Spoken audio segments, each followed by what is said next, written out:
Hello दोस्तों, नमस्कार। आप सभी का स्वागत है हमारे यूट्यूब चैनल ज्ञान जीएस में। तो हम बात करेंगे करंट अफेयर्स की। ये क्लास हमारी विद रिवीजन के साथ रहेगी, यानी कि जो हमने प्रीवियस क्लास में पढ़ा था उनके क्वेश्चनों की भी हम चर्चा करेंगे इस क्लास के एंड में। तो चलिए शुरू करते हैं करंट अफेयर्स की क्लास।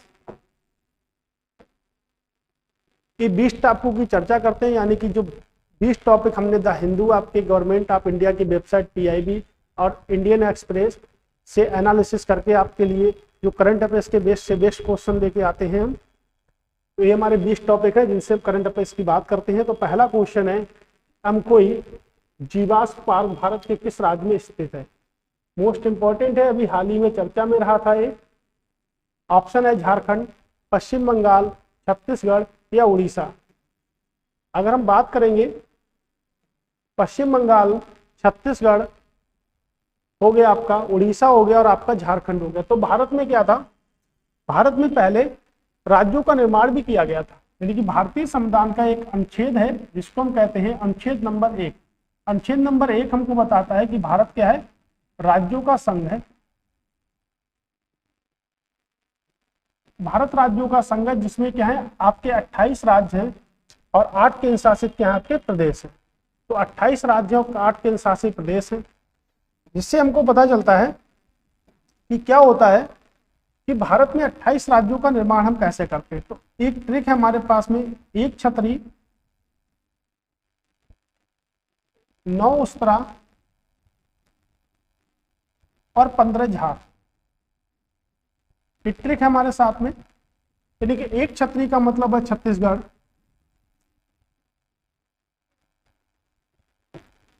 9 का मतलब है आपके उत्तराखंड और झार का मतलब है आपके झारखंड।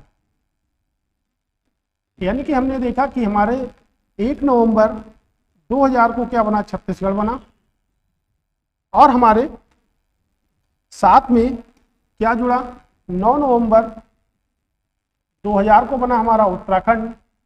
और झारखंड की अगर हम बात करते हैं तो झारखंड बना था 15 नवंबर 2000 को क्या बना, हमारा झारखंड बना था। तो ऐसे हमने देखा कि हमारे भारत में नए राज्यों गठन हुआ। 2 जून 2014 को तेलंगाना बना, लेकिन भारत में उस वक्त 29 राज्य थे, लेकिन अब केंद्र शासित प्रदेश की को दर्जा दे दिया गया है जम्मू कश्मीर को। अब तब राज्यों की संख्या भारत में फिर से कितनी होगी, 28 राज्य हो गए और 8 आपके केंद्र शासित प्रदेश हो गए, जिसमें लद्दाख और जम्मू कश्मीर को 31 अक्टूबर 2019 को केंद्र शासित प्रदेश का दर्जा प्रदान किया गया था। अगर हम इसमें सही आंसर की बात करेंगे तो सही आंसर हमारा होगा पश्चिम बंगाल। आइए बात कर लेते हैं थोड़ी सी पश्चिम बंगाल की। तो पश्चिम बंगाल का एकमात्र है जीवाश्म नेशनल पार्क जो आपके पश्चिम बंगाल में स्थित है। अगर हम बात करेंगे मुख्यमंत्री की, तो मुख्यमंत्री हैं ममता बनर्जी।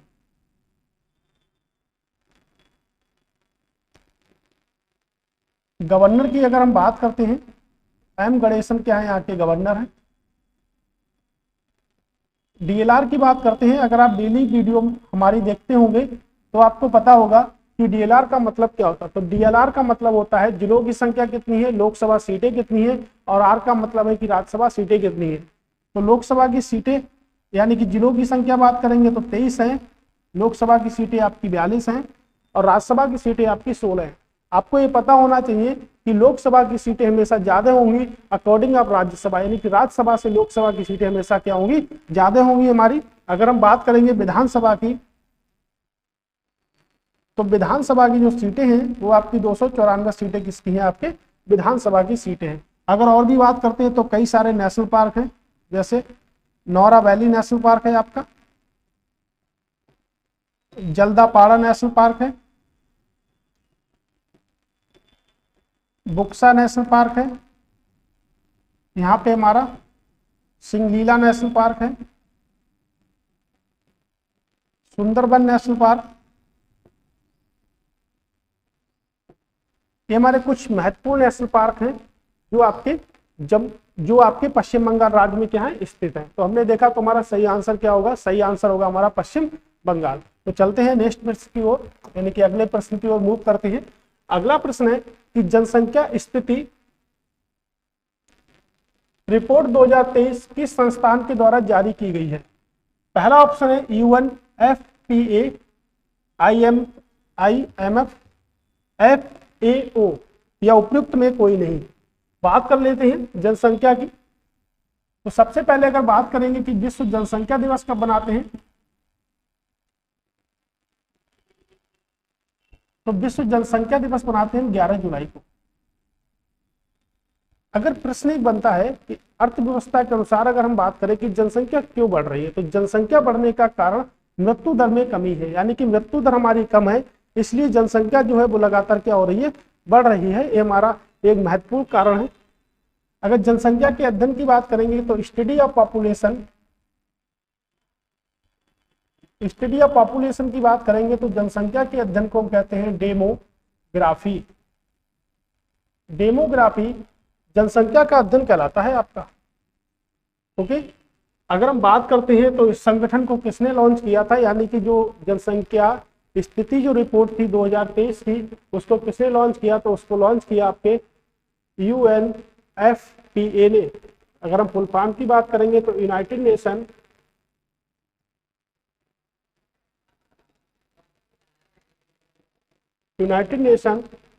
Population fund.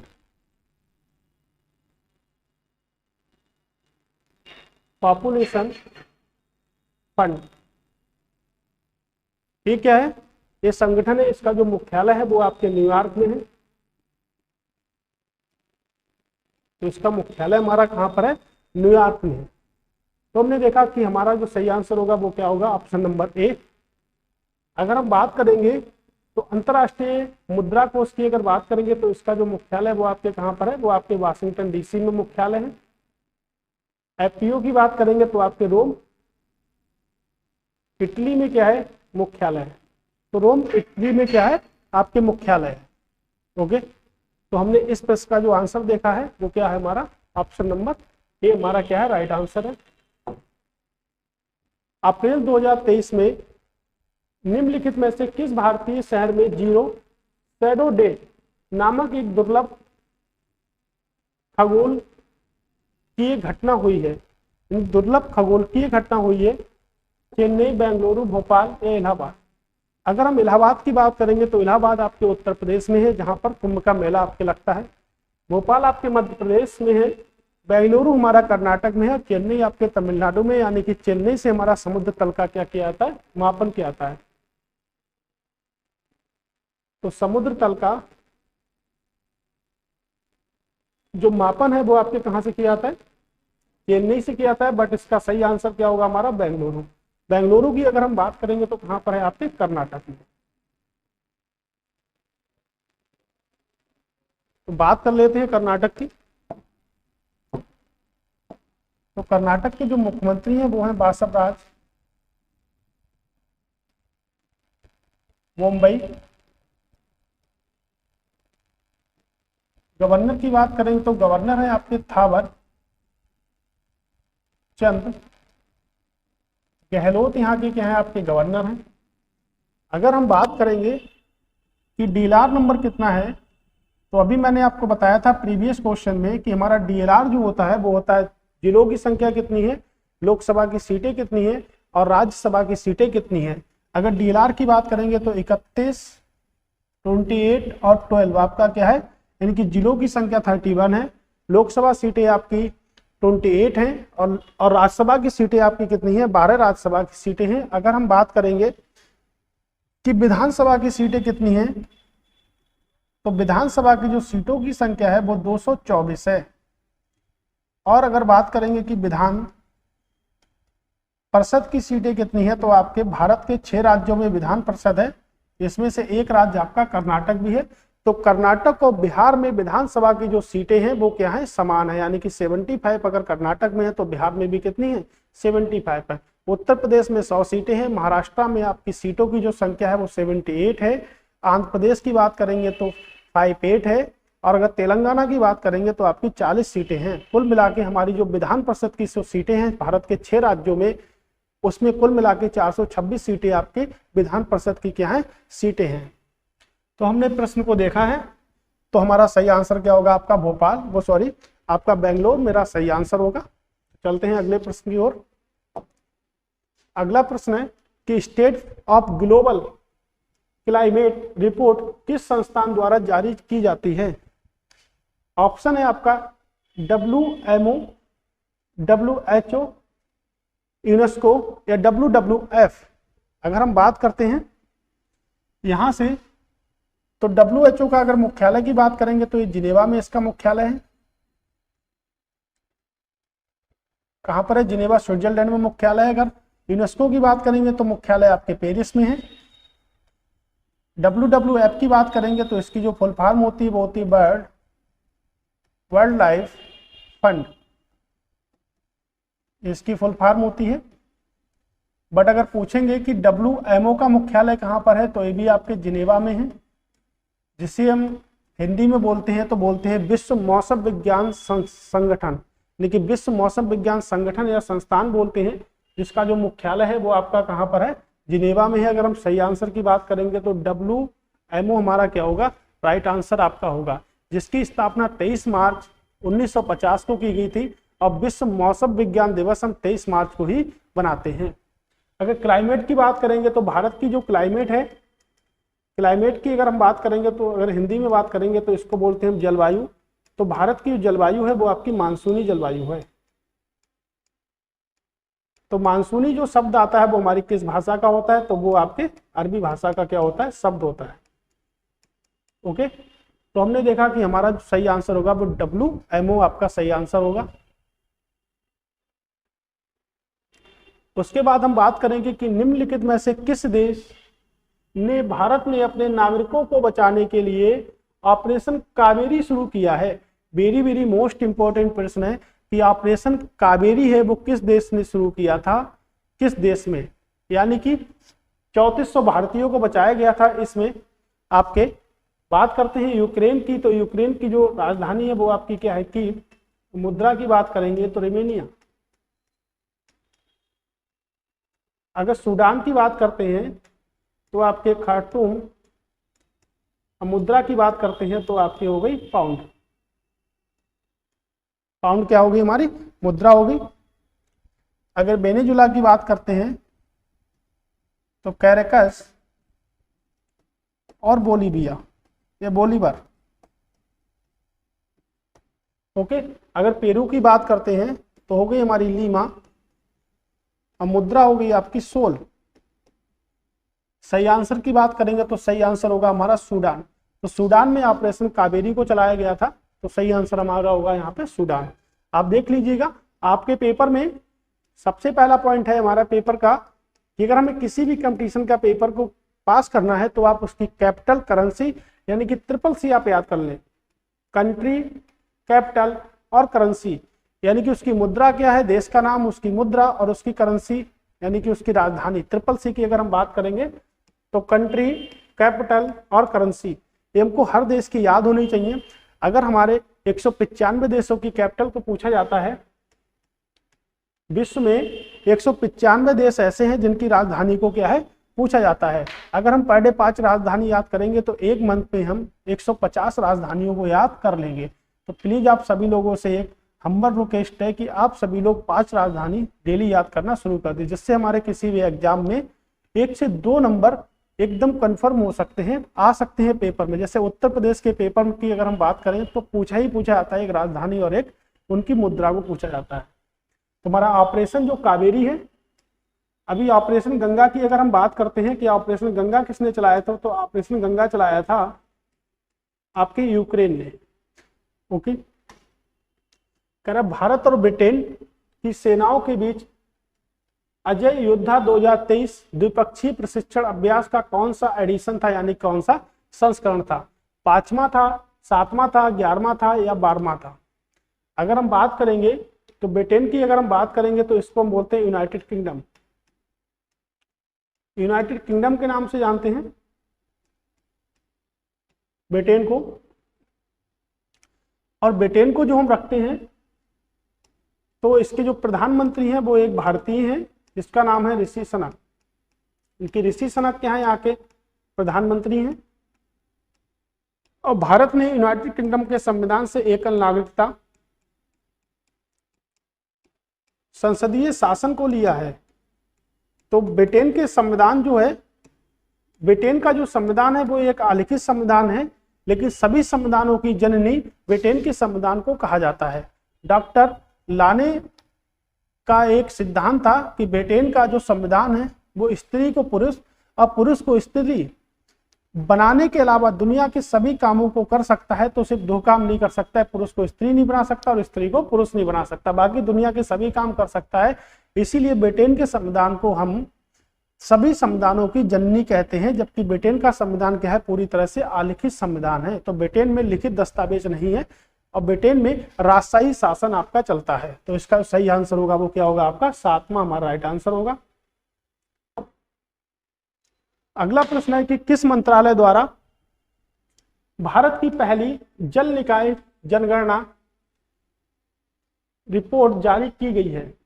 जल शक्ति मंत्रालय, पेयजल और स्वच्छता मंत्रालय, पर्यावरण और वन मंत्रालय, स्वास्थ्य और परिवार कल्याण मंत्रालय। तो अगर हम सही आंसर की बात करेंगे तो हम देख सकते हैं इसमें, ऐसे हम पर्यावरण की अगर बात करते हैं तो पर्यावरण हमारा 5 जून को बनाया जाता है, और पर्यावरण संरक्षण की बात करेंगे तो 1986 में क्या हुआ था, पर्यावरण संरक्षण अधिनियम आया था। अगर वन की बात करेंगे, वन संरक्षण अधिनियम 1980 में आया था। अगर हम सही आंसर की बात करेंगे तो जल शक्ति मंत्रालय। तो जल शक्ति मंत्रालय कह सकते हैं कि जल दिवस हम कब बनाते हैं, तो विश्व जल दिवस हम बनाते हैं 22 मार्च को बनाते हैं। तो विश्व जल दिवस हम कब बनाते हैं, तो विश्व जल दिवस हम बनाते हैं 22 मार्च को बनाते हैं। ऐसे अगर हम बात करेंगे जल शक्ति मंत्री की, तो गजेंद्र सिंह शेखावत हमारे वर्तमान समय में कैबिनेट में जल शक्ति मिनिस्टर हैं। अगर जनगणना की बात करेंगे तो जनगणना, अगर हम जनसंख्या की बात करेंगे, जनगणना के अंतर्गत भारत की पॉपुलेशन की तो पहली जनगणना 1872 में लॉर्ड म्यू के शासनकाल में हुई थी, लेकिन नियमित रूप से जनगणना जो हुई थी वो 1881 में लॉर्ड रिपन के शासनकाल में हुई थी। तब से कहा गया था कि हर 10 वर्ष के बाद में क्या होगी, जनगणना की गणना की जाएगी। तो दशक कहलाता है हमारा, 10 वर्षों का अंतराल क्या कहलाता है, आपका दशक कहलाता है। तो इसका सही आंसर होगा जल शक्ति मंत्रालय। ये यूट्यूब चैनल अगर आपने सब्सक्राइब नहीं किया है तो कृपया इसको भी सब्सक्राइब कर लें। ये आपको थंबनेल पे लगे हुए हैं कि चैनल कैसे बनाते हैं, चैनल का लोगो कैसे बनाते हैं, चैनल को आर्ट कैसे करते हैं, सब्सक्राइब कैसे बढ़ाएंगे, एजुकेशनल वीडियो एडिट करते हैं। तो ये हमारा यूट्यूब चैनल है। भारत के निम्नलिखित में से किस राज्य में पहली जल मेट्रो परियोजना का उद्घाटन किया गया? ऑप्शन है गुजरात, गोवा, पश्चिम बंगाल और आपका केरल। अगर हम बात करेंगे जल मेट्रो परियोजना, तो अभी हमने बात करी कि विश्व जल दिवस कब बनाते हैं, तो विश्व जल दिवस हम बनाते हैं 22 मार्च को। ओके, तो अगर हम सही आंसर की बात करेंगे तो सही आंसर हमारा होगा क्या, केरल। पश्चिम बंगाल के बारे में अभी हमें प्रीवियस क्वेश्चन में पढ़ा था, तो केरल के बारे में थोड़ा सा हम जान लेते हैं। केरल के अगर मुख्यमंत्री की बात करेंगे तो पिनाराई विजयन। पिनाराई विजयन यहाँ के क्या है, मुख्यमंत्री हैं आपके। और गवर्नर की अगर हम बात करेंगे तो आरिफ मोहम्मद खान। आरिफ मोहम्मद खान यहाँ के क्या हैं, गवर्नर हैं। अगर हम डीएलआर की बात करेंगे तो डीएलआर की अगर हम बात करेंगे तो 14, 20 लोकसभा की सीटें हैं, 9 राज्यसभा की सीटें हैं आपके, यानी कि 14, 20, 9 हमारे क्या हैं, आपकी लोकसभा राज्यसभा की सीटें हैं। अगर हम बात करेंगे कि विधानसभा की सीटें कितनी है, तो विधानसभा की सीटों की संख्या है वो कितनी है हमारी, 140 आपकी क्या है विधानसभा की सीटें हैं। तो हमने देखा, अगर हम केरल के नेशनल पार्क की भी अगर बात करते हैं तो साइलेंट वैली नेशनल पार्क है आपका, जिसमें सबसे अधिक जैव विविधता पाई जाती है। तो साइलेंट वैली नेशनल पार्क है आपका, पेरियार नेशनल पार्क है, तो पेरियार नदी भी बहती है और पेरियार नेशनल पार्क भी है आपके केरल में। तो साइलेंट वैली नेशनल पार्क जो है उसमें सबसे ज्यादा जैव विविधता पाई जाती है, यानी कि भारत में अगर सबसे ज्यादा जैव विविधता की बात करेंगे तो वो साइलेंट वैली नेशनल पार्क में पाई जाती है, जिसको हम कहते हैं शांत घाटी नेशनल पार्क। अब हम बात करते हैं जी कि जैव विविधता दिवस कब बनाते हैं, यानी कि बायोडायवर्सिटी डे कब बनाते हैं, तो 22 मई को हम बायोडायवर्सिटी डे का भी आयोजन करते हैं। तो इसका सही आंसर होगा आपका केरल। अगला प्रश्न की हाल ही में किस देश के साथ भारतीय रुपया में व्यापार करने की अनुमति प्रदान की गई है? तो भारत ने किस देश के, यानी कि देश का नाम बताना है, के साथ भारतीय रुपया में व्यापार करने की अनुमति हमको मिली है। ऑप्शन है अफगानिस्तान, मलेशिया, मालदीव या उपयुक्त सभी। अगर हम देखेंगे तो उपयुक्त सभी को भी इसमें लगा सकते हैं, लेकिन ये आंसर बिल्कुल आपका गलत है। तो सही आंसर की अगर हम बात करेंगे तो क्या होगा हमारा मलेशिया। मलेशिया की अगर बात करेंगे तो कुआलालंपुर क्या कैपिटल है, कुआलालंपुर इसकी क्या है कैपिटल है। रिंगिट क्या है यहाँ की मुद्रा है। अफगानिस्तान की इस्लामाबाद। मालदीव की बात करेंगे तो आपकी कैपिटल यानी कि मालदीव यानी कि क्या चलता है, मालदीव में रुपया चलता है, माले क्या है कैपिटल है। उपयुक्त सभी नहीं होगा यानी कि हमारा सही आंसर होगा इसमें मलेशिया।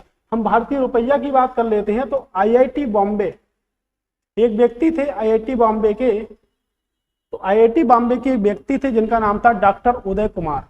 तो डॉक्टर उदय कुमार ने क्या करा, भारतीय रुपया को दिया था यानी कि उनने चिन्ह दिया था जिनका नाम था डॉक्टर उदय कुमार। उदय कुमार इन्होंने भारतीय रुपया जो हमारा ये जो सिंबल है इसको दिया था और इसके लिए कई सारे लोगों को बुलाया गया था, लेकिन जो मान्यता प्रदान की गई वो उदय कुमार को की गई। ये आपके आईआईटी बॉम्बे से थे, यानी कि हम कह सकते हैं राष्ट्रीय प्रौद्योगिकी संस्थान, राष्ट्रीय प्रौद्योगिकी संस्थान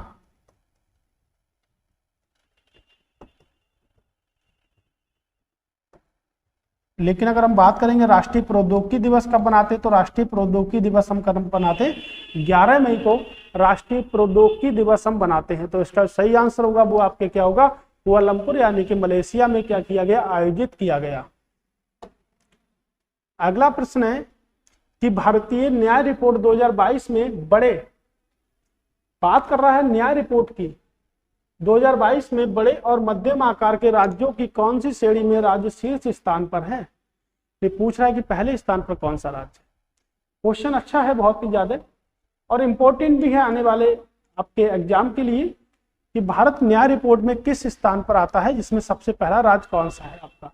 तो अगर बात करें कर्नाटक, तमिलनाडु, केरल या उत्तर प्रदेश, उत्तर प्रदेश को 18वें राज्य का दर्जा मिला है। कौन से नंबर पर आया उत्तर प्रदेश, 18वें राज्य पर। तमिलनाडु को दूसरे राज्य का दर्जा मिला है। अब आप बताइए कौन सा आंसर सही होगा, यानी डबल डिप की बात हम कर सकते हैं कि फर्स्ट या थर्ड। तो अगर सही आंसर की बात करेंगे तो सही आंसर होगा आपका फर्स्ट, यानी कि कर्नाटक को क्या मिला, पहले राज्य का दर्जा मिला। दूसरा मिला है तमिलनाडु को, और तीसरे की अगर हम बात करेंगे तो तीसरा जो मिला है वो आपके किसको मिला है, तेलंगाना को मिला। अभी मैंने बताया जो तेलंगाना है वो 2 जून 2014 को बना था, प्रीवियस क्वेश्चन में बताया था आपको। आप बात करेंगे तो उत्तर प्रदेश आपके 18वें नंबर पर है। अगर बात करेंगे न्याय की बात को लेके चलेंगे तो विश्व सामाजिक न्याय दिवस की अगर बात करेंगे तो बहुत ही इंपॉर्टेंट डे है आपका, जो हम मनाते हैं 20 फरवरी को बनाते हैं। तो 20 फरवरी को बनाते हैं।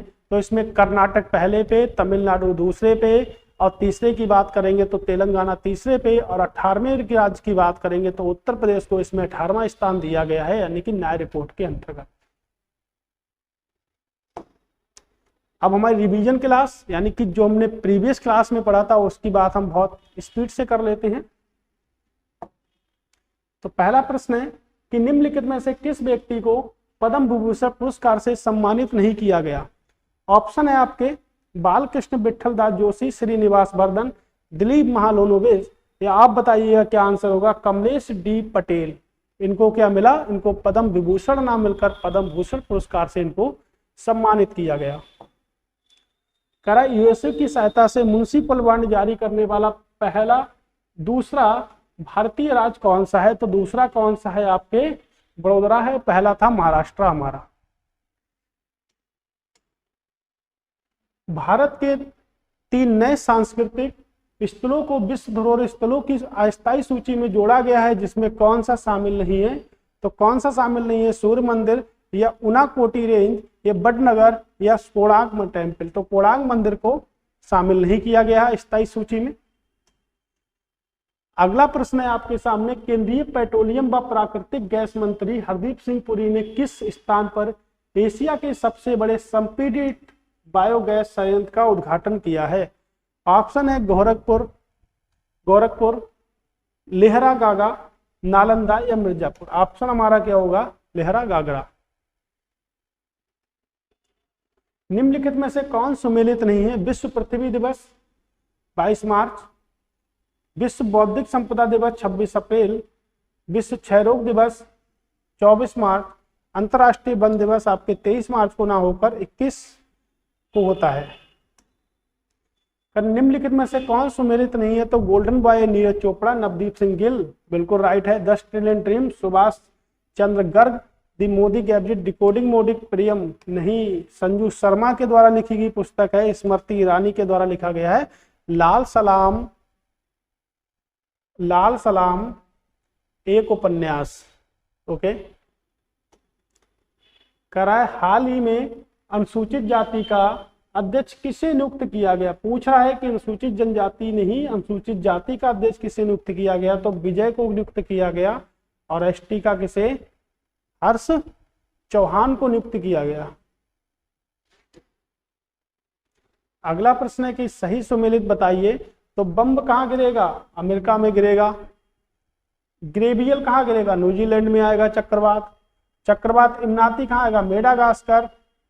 आसानी कहां आएगा? आपके ऑस्ट्रेलिया में नहीं, कहां आएगा? भारत में आएगा। बर्ड हैप्पीनेस रिपोर्ट में कौन सा स्थान? 126, 68, 180, 121, 126, लेकिन अब 125 हो गया है अभी जो रिपोर्ट आपकी प्रस्तुत की गई है। सप्तकोशी उच्च बांध परियोजना किन दो देशों के मध्य में है? भारत बांग्लादेश, भारत नेपाल, भारत और भूटान, भारत और म्यांमार। एक क्वेश्चन आप लोग बताएंगे कि इसका आंसर क्या होगा। तो इसका आंसर आप बताएंगे अगर आपने प्रीवियस क्लास को पढ़ा है। अगर प्रीवियस क्लास को आपने नहीं पढ़ा है तो पहले आप उसको पढ़ लें, उसके बाद इसके आंसर देखें, और उसके बाद आंसर को देखने के बाद आप देखें कि उसको डिस्क्राइब भी किया गया है, बताया गया है। इस क्वेश्चन में बताया गया है कि बांग्लादेश से कितने राज्यों की सीमा लगती है, नेपाल से कितने की लगती है, भूटान से कितने की लगती है, म्यांमार से कितने की लगती है। यानी कि जितने भी भारत के पड़ोसी देश हैं उन सभी के बारे में छोटा सा चर्चा किया गया है इस क्वेश्चन पर। तो आप इस क्वेश्चन को अगर नहीं देखें तो देख लें, और ये आपके आंसर आप कमेंट बॉक्स में बताएं कि आपका आंसर क्या होगा। तो आज की क्लास यहीं पर समाप्त होती है। कल फिर से मिलेंगे, तब तक के लिए सभी को मेरा धन्यवाद, और आप क्लास देखते रहें। Okay bye.